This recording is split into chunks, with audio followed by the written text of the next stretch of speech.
Hello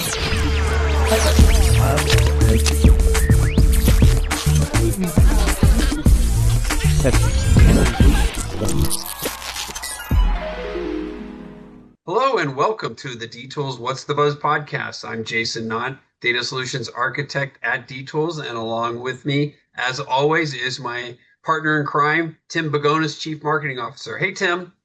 Hey, Jason, how you doing? I'm doing great. You know, so many integrators get into this business because they're technically proficient. They're tech geeks. We know there's a lot of them out there. But it turns out once they get into this business, the hardest part is really running their business and being a leader. Yeah, and that's always a challenge, right? A lot of these guys get into the business because they love the job, they love doing the work. And then all of a sudden, well, I'm running a company and I've got to make decisions and you got to grow beyond just doing the job and managing the tasks to being a leader and inspiring people, making tough calls. You got to build trust with your team. You have to have a vision, you have to have direction. And for a lot of integrators, some it comes naturally, but it's also a skill that needs to be, developed, and it's honed through experience, reflection, and, wanting to be coachable, a willingness to want to get better. And I think, our guest today on the podcast is part of an organization that works really, really hard to help the entire commercial integration industry, AV, security, involved in all aspects. So joining us today, I'm really psyched, is Tom Leblanc, Executive Director at NSCA, the National Systems Contractors Association. Hey, Tom, great to see you. Thanks for joining the podcast. Hey Tim, it's a pleasure to be here. Hey Jason, and right back at you. D-Tools also does a lot to support that transition that so many integration professionals go through. So this will be great. Yeah, and we've always had a long synergy between our organizations because we like to feel that we share a lot of the same mission, which is really to help these guys run better businesses. You guys through the best practices, and we like to think that, D-Tools provides a platform to help put those best practices into day-to-day operations. But before we jump into that, we always look at this as a way for us to connect with our friends in between all the events, right? And we started this as a way to kind of make sure that we stay in touch. But we also like to know, about the backstory and about why you got into this business. So before we jump into, leadership and how NSCA is helping these guys, Tom, tell us about your background and how you came to NSCA. Oh, sure. Well, it's very interesting context for that conversation because Jason here, I owe a lot to Jason, for a lot of aspects of my career. It was Jason who hired me as managing editor of CE Pro magazine back in 2003, which is a long time ago. And then we worked together for, I don't know, like something like 16 years. And it was actually during that time when I was working at CE Pro when, the folks who were above Jason and I started to explore whether or not there was demand for commercial integration content versus the residential integration content we were producing with CE Pro. And that's how we ended up launching Commercial Integrator. And I think it was Jason who recommended that I be the editor of that publication. So I owe a lot to him for that. Of course, I stole almost all of my approach to Commercial Integrator from Jason, my structure, my content ideas, my general approach. So that was my formula for success, is to copy Jason. So I owe a lot to him for that. Eventually, I did move over to NSCA, as you mentioned, and I couldn't be happier because, as Jason will know, and after being so focused on, producing content, for so long, it's kind of rejuvenating to like approach the same audience with a different way to help them.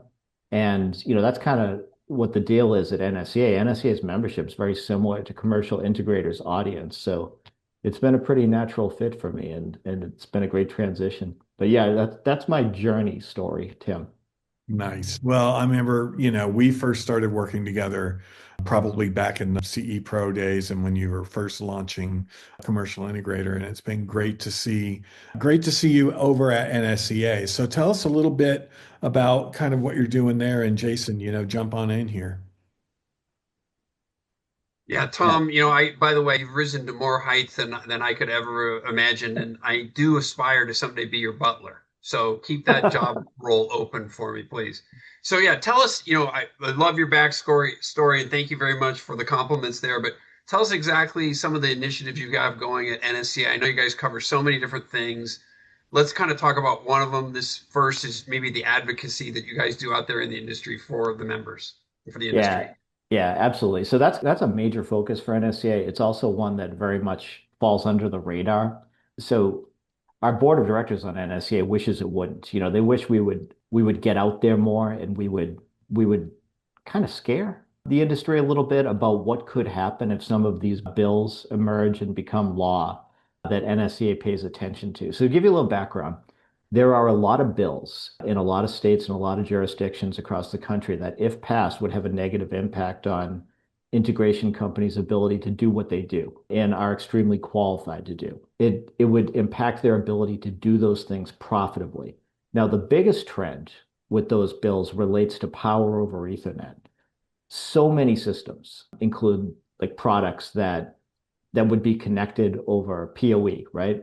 And electricians, of course, they have a lot of lobbyist representation, and electricians don't love the proliferation of devices that can be powered through low voltage power over Ethernet.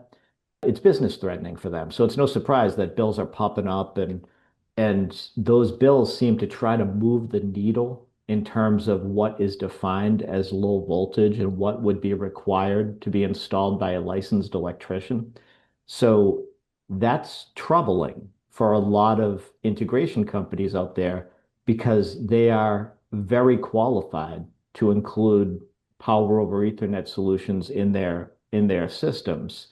And the prospect of having to get a high voltage electrician involved just because of that reason is a little bit, at least, business stifling. Another big issue is prevailing wage. So prevailing wage rules requiring integrators, working on certain projects, often in big cities, to pay prevailing wage rates. So the issue that we often have with that is that sometimes the prevailing wage rules go a bit too far for our taste or for the industry's taste. So for example, a project that might be located in a particular city might be requiring prevailing wage rates.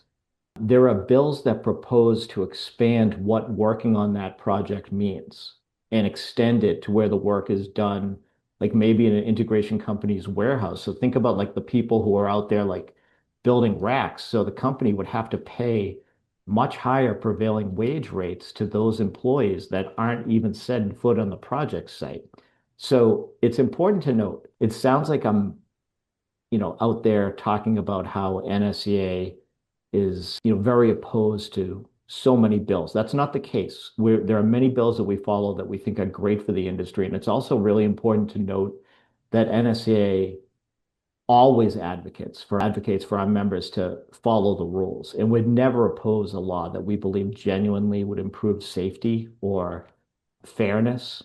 However, we do step up and make our voices heard when we think a law is illogical, when it prevents technology advancement, and when it makes it harder for integration companies to be profitable unnecessarily. So we spend a lot of time on that. It kind of falls under the radar.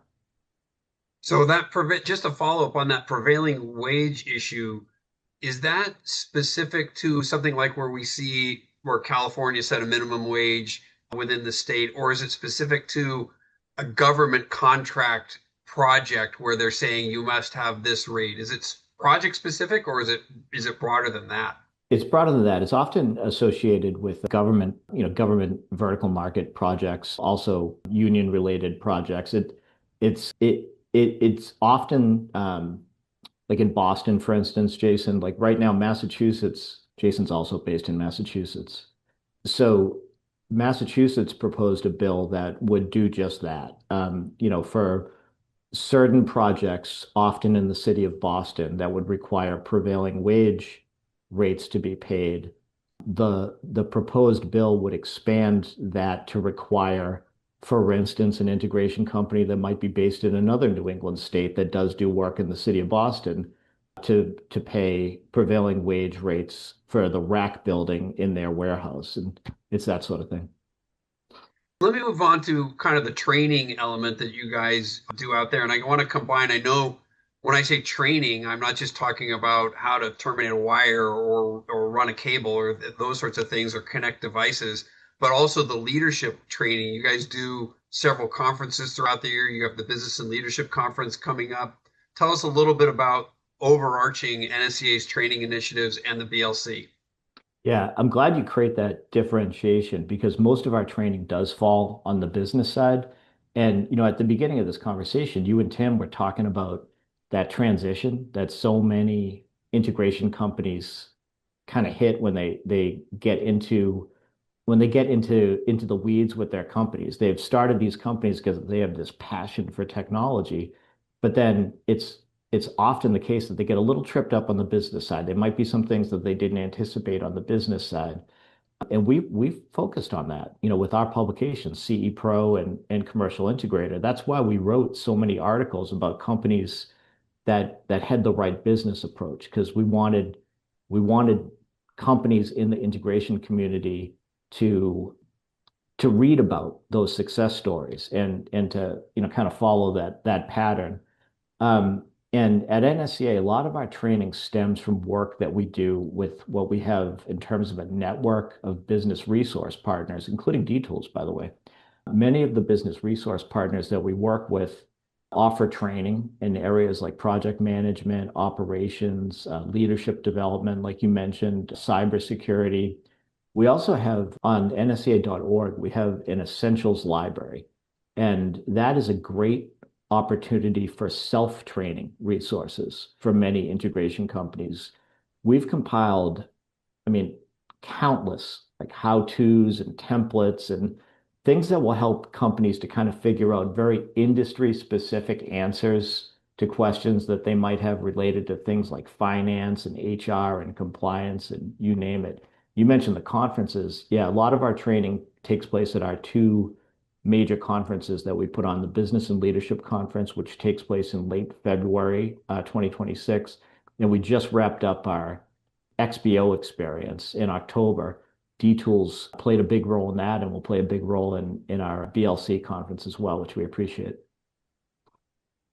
Let me talk about another area where we kind of intersect both D-Tools and NSCA, and that's just data. There's basically this dearth of data out there. Everybody wants information and data on the channel, and it's just so hard to come by. One of the initiatives that we're working really hard on is to be able to become kind of the de facto resource of data based upon all the information we're able to glean from the integrators who are using D-Tools software. But what is NSCA doing on that? And are you seeing more and more where your members are seeking data, both at the supplier level and the integrator level, to kind of help run their businesses more efficiently? Definitely. And I do want to say we've seen a lot of, what D-Tools has been working on. You guys are doing great stuff. And our D-Tools in general, such a great resource that's become so important to so many integration companies. And the analysis portion is so important to that. NSCA, for our part, we try to stay in our lane when it comes to only working on a handful of research pieces. We don't have a big team at NSCA, so we try to only work on things where we think we can make a difference. So the few research pieces that we do are ones that we think are particularly helpful to our member companies. We just released our financial analysis of the industry. That's a biannual report that tracks and benchmarks sort of key financial ratios among NSCA members. So the key thing with that is we hope that it allows member companies to compare themselves to companies of similar size and to the industry overall. And like you were saying, like how members use research, a lot of our members tell us that financial analysis of the industry is the most valuable resource that we, NSCA, produce because it helps them to strategize. It helps them to make very logical and informed decisions related to goals and creating KPIs for their employees. So that's a big thing, like reliable research that allows companies to set goals that make sense. I want to mention another biannual report that we do called the Compensation and Benefits Report. So we believe that it's the most industry specific compensation report available to integrators. And hopefully it really helps them to understand where their wages that they're paying and the benefits that they offer compared to the industry and to companies that are in their geographic region and are like of similar sizes. So that's a valuable one. We also have our guide to state licensing. So that's a state by state list of codes and licensing requirements that is so critical to so many integrators. We take pride in NSCA members being the ones that know what's required and are always in compliance on jobs, not making uninformed mistakes that are going to cost the project time and profit. So yeah, research has been a big focus for us, like it is for D-Tools. And we do think that increasingly integrators are using research to kind of build those goals for their team. Tim and I were really surprised to find out that when you think of the commercial integration space, you think of much larger player. There are national players in the space, and then, of course, coming from the smart home space where they are really a predominantly mom and pop type of shops in most cases. But we were kind of surprised to see that there are quite a percentage of commercially focused AV integrators who are actually small companies also. Oh, yeah. So how do those companies, what do you see in your demographic of the NSCA membership? Do you see that similarly? And then how do those small guys compete against the big boys? Yeah, no, that's a really good question. In a lot of ways, those companies are sort of the heart and soul of the integration industry. I mentioned before, we have that essentials library. Let's be honest, it's the smaller companies in the NSCA community that lean on that type of information because they don't have a deep bench of administrative folks and things like that that are able to develop these templates and things like that. So there are a lot of those smaller companies that you mentioned in the NSCA community. And also, um, let's not misrepresent. It is challenging. I mean, it's really challenging for those companies to compete with the big players in the industry. So what we say is we think it's really important, if you're a small company that's out there trying to compete with the big companies, we think it's really important to have a niche and to be really great at that niche. And then meanwhile, it's so important for small companies to build relationships with companies that allow them to bolt on solutions and services. So in essence, making them appear larger and allowing them to maintain the relationship, the direct relationship with the customers. We really challenge those smaller companies also to kind of lean into training their teams, right? To be ready to exist in a world of connected devices that are connected to IP endpoints on the network, and also kind of lean into their hiring, make sure that they're focusing on hiring people to prepare them for where the industry is going, to a very network centric industry and environment. In some ways, it doesn't matter how small the company is, as long as they build the right partnerships and that they know how to connect devices and make it all work on their customer's network. They can be small, but they can still be the hero of the project. And even better, if they're the ones connecting the devices, they're the ones that position themselves to be the ones providing service and peace of mind related to those systems. So we're not trying to pretend that it's not really difficult for smaller integration companies to compete with big integration companies, but we do encourage them to focus on those areas so they can amplify the value that they offer to their customers. And in some ways that small, manageable, and easy to contact culture can really resonate really well with a lot of customers across a lot of different markets. Yeah, and I think, it's for that particular cohort or those types of companies that are smaller, it's really, really important to have some established processes. And that's where understanding the knowledge that NSCA provides, the training, and then, backing it with software that helps them be more efficient is going to help them compete better, because what they can't do is they can't just scale to meet that need right away. They need to be able to operate and make the most out of every single opportunity and be able to have that repeatable process that will allow them to work with those other companies. And so, we're definitely in lockstep there. It just is very, very complementary. Absolutely. I mean, I think a company like D-Tools with the software that they provide allows smaller companies to create that efficiency that allows them to sort of amplify their presence a little bit and focus on what they do well. So it's much appreciated, what D-Tools offers to the industry. Yeah, well, it's been a great partnership, and we love the team over there, and our teams are very much aligned, and always look forward to when we can get together too. Same, absolutely.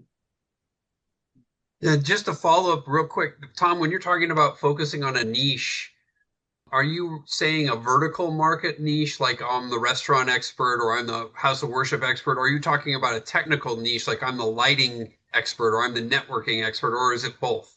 It could be either or both. So in a lot of times, a niche would focus on a customer group, and we see that a lot. And by focusing on a customer group, a smaller company often has the ability to, almost like be able to finish their sentences a little bit better and become more of a business consultant in that situation. But it's the same thing with product categories. I mean, we've seen it in our coverage over the years, right? There are some companies that, we found fascinating because they focused in on a particular type of solution and they built a business around it. Now, we think that diversifying is really important, but when a company is really well known in a particular area, then it also allows them to, kind of have a core business that they can build around and like I said before, add on adjacent technologies to that core offering, and it provides some stability for some of those small companies. Awesome.